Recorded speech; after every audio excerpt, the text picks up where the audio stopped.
쿠빌라이 칸이 당시 가지고 있던 직위, 대표적인 것 두 가지는 바로 몽골의 대칸이라는 것과 중국의 황제라는 거였어요. 문제는 두 가지 직위가 굉장히 상충되는 형태였다는 것이죠. 그래서 쿠빌라이 칸은 이 두 가지 사이에서 양다리를 걸치는데 확실하게 한쪽으로 정책을 밀고 가지도 못하고 굉장히 애매모호한 정책을 추구하게 됩니다.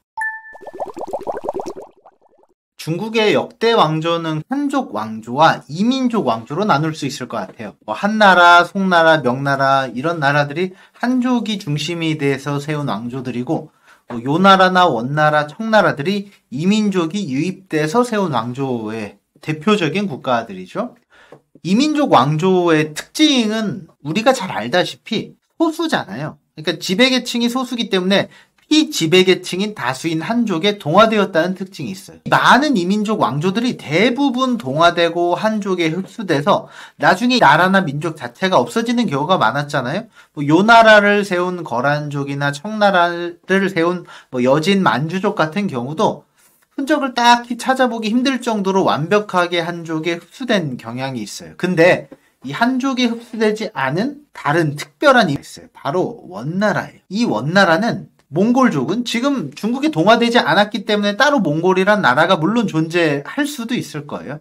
다른 이민족 국가는 한족에 온전히 흡수됐지만 이 몽골족은 흡수되지 않았다는 점에서 커다란 차이가 있어요. 이 몽골족은 한족에 흡수되지 않아서 정체성을 지키는 장점도 있었지만 이 동화되지 않았기 때문에 대다수 피지배계층을 형성하고 있었던 한족과 마찰이 심했고 다른 왕족보다 굉장히 단명했다는 주장도 있어요. 일반적인 통일 중국 왕조의 경우에 150년 이상 유지가 됐었거든요. 근데 몽골의 원나라는 한 100년도 유지가 되지 않았어요. 중국 역대 최강 군사력을 가지고 있던 원나라였거든요. 사실 전 세계로 뻗어나간 제국을 만들었잖아요. 이 군사력을 강하게 유지하고 있었는데 왜 빨리 멸망됐을까요? 다른 이민족 왕조와는 어떤 차이가 있었길래 원나라는 특별했는지 한번 살펴보고자 합니다.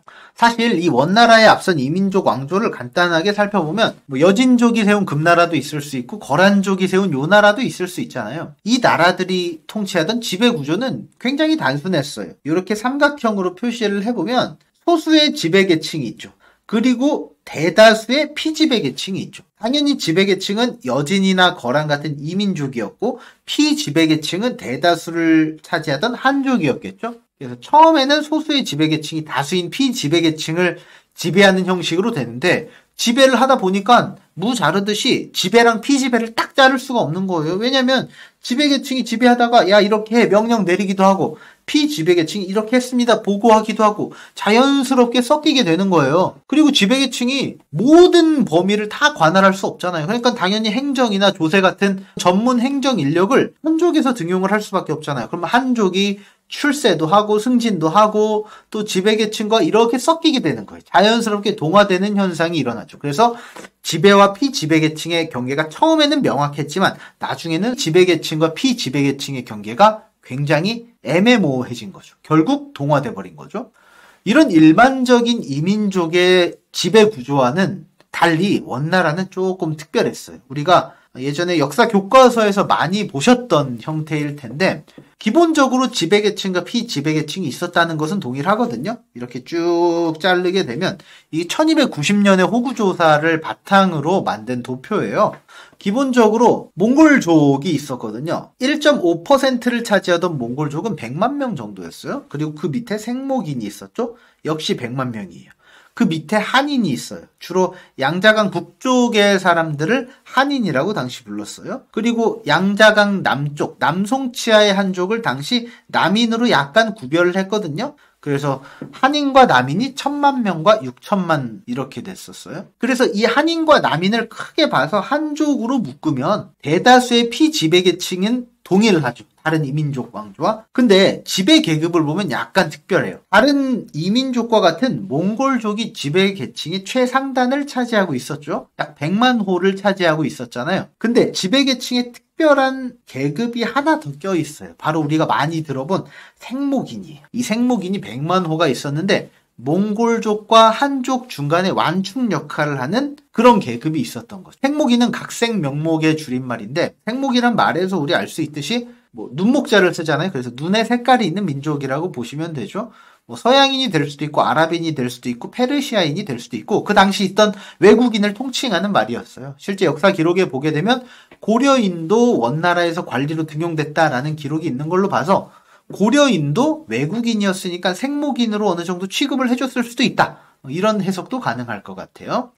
왜 몽골인들은 굳이 생목인을 이렇게 중간 계층에 딱 껴놨을까요? 몽골인은 다른 이민족과 마찬가지로 소수잖아요. 직접 한족을 지배하면 영향을 주고받으면서 동화되고 경계가 애매모호하게 흐려질 가능성이 있었죠. 몽골인이 직접 지배하기보다 중간에 생목인이라는 계층을 딱 끼워 넣음으로써 완충지대를 형성하는 거죠. 생목인이 맡은 거는 주로 뭐 기술자, 학자 등 행정 인력이 많았거든요. 그래서 실무 행정 인력을 외부에서 수혈해왔다. 다른 이민족들은 그렇게 할 수 없었어요. 그런 행정 인력을 수혈할 만한 역량이 없었거든요. 근데 몽골족은 달랐죠. 당시 뭐 서역으로 거침없이 정벌을 하고 교역을 하고 많이 뻗어나갔었잖아요. 그러니까 서역과의 교역이 아주 일상적인 행동이었고 몽골인이 충분히 생목인을 등용해서 행정 인력으로 넣을 수 있는 역량을 가지고 있었다는 것이죠. 그렇게 함으로써 몽골인은 이 피지배계층인 한인들과 딱 갈리는 선을 지킬 수 있었고 동화를 피할 수 있었던 거예요. 그런데 이렇게 동화를 피함으로써 자기의 정체성을 지킬 수는 있지만 그것이 항상 좋은 것이었을까요? 반드시 그렇지는 않을 수도 있어요. 왜냐하면 이게 갈림으로써 있는 부작용이 상당했거든요. 어떤 부작용이 있었냐면 우리가 중국사 전체를 관통하는 개념은 바로 닫힌 시스템이라는 거예요. 어떤 의미냐면 중국은 땅도 넓고 인구도 많고 자체 생산력이 크잖아요. 즉 다른 지역을 넓게 정복하거나 교역을 하지 않아도 어느 정도 안정이 되면 내수 시장만으로 충분히 먹고 사는데 지장이 없다는 뜻이에요. 뭐 당나라 시기에 서역 진출도 했었고 명나라 시기에 뭐 정화의 원정 함대도 파견하긴 했었잖아요. 근데 그런 거 일부를 제외하고는 굳이 해외로 진출을 하거나 교역하지 않았어요. 그럴 필요도 없었고요.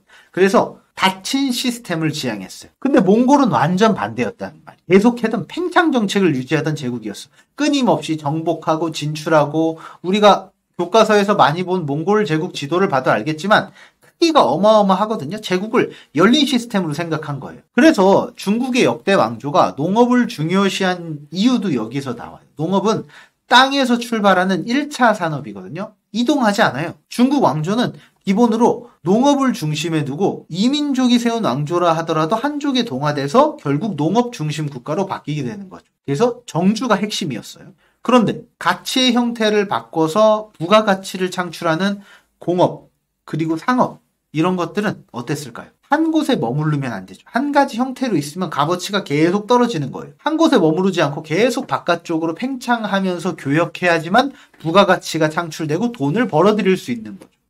땅에서 이동하지 않고 한 곳에 정주하는 농업이 핵심이었던 기존 중국 국가들과 달리 몽골족의 정체성은 바로 확장 정책이었다. 그러니까 중국 기존 왕조들과 정반대의 정체성을 갖고 있던 것이 원나라였던 거죠. 몽골의 본질은 안정보다는 확장, 세계로 뻗어나가면서 주요 핵심 지역들을 통제하고 물류의 흐름을 컨트롤하는 것이 핵심 전략이었거든요. 그래서 몽골의 초대 황제였던 쿠빌라이는 딜레마에 빠집니다. 쿠빌라이 칸이 당시 가지고 있던 직위, 대표적인 것 두 가지는 바로 몽골의 대칸이라는 것과 중국의 황제라는 거였어요. 몽골의 대칸이면 당연히 확장 정책을 펴죠. 외부로 나가서 교역을 활발하게 하는 거예요. 근데 중국의 황제라면 당연히 오랑캐와 만리장성처럼 담을 딱 쌓고 안정 정책을 편단 말이에요. 두 가지가 굉장히 상반되는 정책이잖아요. 두 가지 직책을 한꺼번에 갖고 있는 거예요. 그래서 쿠빌라이 칸은 딜레마에 빠질 수밖에 없어요. 이전에 이민족 국가였다면 몽골 대칸 자리를 포기하고 중국 황제 자리를 차지하겠죠. 그렇게 흡수되고 동화됐으니까.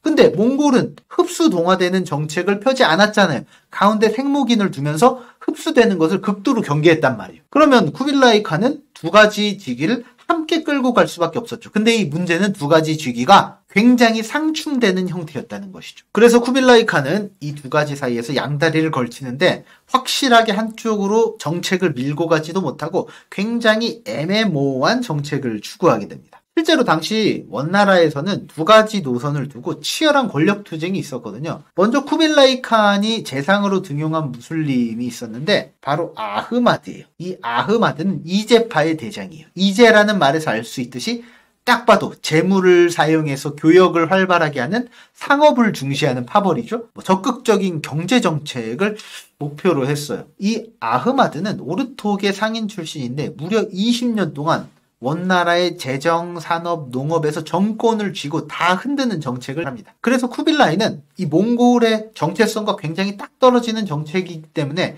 아흐마드를 적극적으로 밀어줘요. 반면에 쿠빌라이의 아들 황태자 진금은 유교 교육을 받은 사람이었거든요. 그래서 이 전통적인 유교 국가를 굉장히 이상적인 형태로 봤어요. 몽골의 황태자이자 쿠빌라이의 아들이긴 하지만 한법파의 대장 역할을 합니다. 그래서 이 이제파와 한법파가 계속해서 충돌하면서 권력 투쟁을 하고 에너지를 어마어마하게 소비하고 말죠. 그런데 사건이 생겨요. 이 아흐마드가 이 반대파인 한법파에 밀려서 암살되는 일이 있어요. 그러면 이제파의 대장이 죽었잖아. 그러면 한법파가 권력을 잡을까요? 그렇지 못해요. 한법파도 권력 투쟁에 휘말려서 엄청난 분란을 겪고 황태자 진금도 죽음을 맞이하고 맙니다. 즉 이쪽도 죽고 저쪽도 죽고 서로 권력을 온전히 차지하지 못하고 애매하게 서로 권력 투쟁하면서 에너지를 소모하는 지루한 과정이 계속 반복되는 거예요. 후대 역사서에서도 이 부분이 분명히 드러나거든요. 페르시아 역사서인 집사라는 책이 있는데 몽골에 대한 정사예요. 집사는 아흐마드 전이라는 책을 따로 편성해서 이 대상 아흐마드에 대한 기록을 남겼는데 내용은 어떠냐면 25년 동안 아흐마드가 명예롭게 재상 자리를 지켰다. 그리고 어마어마한 수완을 발휘했다. 이런 식으로 찬양 일색으로 글을 엄청나게 썼어요. 반면에 중국 역사서 원사가 있죠. 중국에선 보통 멸망한 다음 왕조가 그 전 왕조의 책을 집필을 하게 되죠. 원나라 다음 왕조는 명나라잖아요. 이 명나라가 원사를 집필하게 되는데 명나라는 전통적인 한족 왕조죠. 당연히 전통적인 개념의 한족, 농업, 안정 이런 것들을 추구할 것이고 당연히 원나라가 기존에 추구했던 정책들을 완전히 깎아내리겠죠. 그 대장에 있었던 아흐마드를 엄청난 간신으로 평가합니다. 중국 역사상 이보다 더 극악무도할 수 없는 간신. 뇌물을 받고 부패한 관료 이런 식으로 어마어마하게 평가절하하는 거예요. 아흐마드가 물론 깨끗한 사람은 아니었어요. 부정부패도 사실 드러난 적도 있었고 부관참시도 당했거든요. 엄청난 부정축제를 사실 했던 것도 사실인데 실제 먹은 거에 비해서 중국의 관점에서 기록한 역사서는 그보다 훨씬 더 많이 씹혔다. 그래서 원나라는 안정돼 있지 않고 계속해서 이 이제파와 한법파가 권력 투쟁을 벌이는 양상으로 진행이 됩니다. 그리고 몽골이 또 직면한 문제가 있었어요. 바로 양다리 문제였어요. 몽골이 세계를 지배한 지도예요. 그리고 땅을 다 나눠 가졌죠. 그리고 땅을 하나로 온전히 통치할 수 없으니까 각각의 지역을 왕인 칸이 나눠 가졌잖아요. 그래서 원나라도 따로 세력을 형성하고 있었고 그리고 킵차크 칸국, 일칸국, 차가타이 칸국, 오보타이 칸국 이런 식으로 딱 각각의 영토를 나눠 가졌죠. 그 중에 원나라가 물론 가장 세력이 센 정통 왕조라고 볼 수 있는데 이 나머지 칸국하고 사이가 소원해지면서 틀어집니다. 오히려 적대적이 되기까지 해요. 그래서 1칸국을 제외하고 나머지 칸국과는 사이가 안 좋아요. 사이가 안 좋으니까 교역이 당연히 뜸해지고 소홀해지겠죠. 일칸국과는 사이가 나쁘지 않은데 지나려면 차가타이 칸국을 지내야 되잖아요. 근데 차가타이 칸국하고 사이가 안 좋으니까 거리가 머니까 교역이 끊길 수밖에 없는 거예요. 원나라는 끊임없는 확장 정책을 폈잖아요. 주로 서쪽으로 끊임없이 확장했죠. 근데 서쪽의 확장을 다 했고 칸국들과의 사이가 나빠져요. 그러면 서쪽으로 진출할 수 있는 여지가 굉장히 줄어들게 되죠. 근데 몽골은 이 확장 정책을 그만둘 수는 없어요. 왜냐하면 그들이 계속해서 확장하고 정복해왔던 관성이 있잖아요. 서쪽으로 못 가니 어디로 가요? 동쪽으로 가야 되죠. 근데 동쪽에 뭐가 있어요? 바다가 있잖아요. 몽골 사람들은 원래 바다를 싫어해요. 애초 그래서 바다 쪽으로 진출하지 않았고 고려도 도망갔을 때 강화도로 도망을 갔잖아요. 근데 갈 데가 없으니까 바다를 건너서 간 거예요. 그래서 어디로 가? 일본으로 가고 뭐 동남아시아로 가고 이런 쪽으로 가는 거죠. 그래서 자바, 일본으로 확장 정책을 펴게 됩니다. 근데 큰 실패로 결국 끝나게 되죠. 동남아로 진출도 여의치 않게 됩니다. 그리고 확장 정책의 가장 큰 문제점은 뭐냐면 확장 정책은 결국 전쟁을 의미하고 정복 전쟁을 의미하죠. 근데 전쟁을 한다는 것은 결국 돈이 있어야 되잖아요. 이 돈이 들어오려면 어떻게 해야 돼요? 계속해서 몽골이 원래 하던 방식대로 교육을 활발히 해서 부가가치를 창출해서 돈을 끌어와야 되잖아요. 근데 더 이상 서쪽으로는 교역이 끊긴 상태고 마땅치 않아요. 그러면 돈은 더 이상 들어오지 않는데 몽골은 관성이 있어서 계속해서 확장 정책을 편단 말이에요. 굉장한 딜레마에 빠지는 거죠. 확장 정책을 한편으로 하면서 돈이 안 들어오니까 굉장히 압박을 받게 되는 거죠. 그 와중에서 원나라 내부에서는 이제파와 한법파가 계속해서 권력투쟁을 벌이면서 에너지를 소모합니다. 즉 내적으로는 권력투쟁, 외적으로는 재정 지출의 압박을 받으면서 원나라가 큰 곤란에 빠지게 되는 거죠. 결국 이 양다리 정책이 실패로 이어지고 원나라는 멸망하게 됩니다. 그리고 몽골은 그들이 이전에 살던 초원으로 다시 돌아가게 되죠. 역사 기록에 보면 원나라가 멸망했다는 것이 아니라 원래 그들이 살고 있던 초원으로 돌아갔다, 쫓겨갔다, 이런 기록이 있어요. 중국의 다른 통일 왕조가 일반적으로 한 150년 정도는 유지가 되었다고 했잖아요. 그에 비해 원나라는 굉장히 짧은 100년도 안 되는 기간만 유지가 된 이유가 여기에 있었어요. 그래서 원나라는 자기들이 동화되는 것을 피한 대신에 그 동화되지 않음에서 오는 마찰을 이겨내지 않았고 결국 왕조가 단명할 수밖에 없었다. 이런 이야기를 한번 해봤습니다.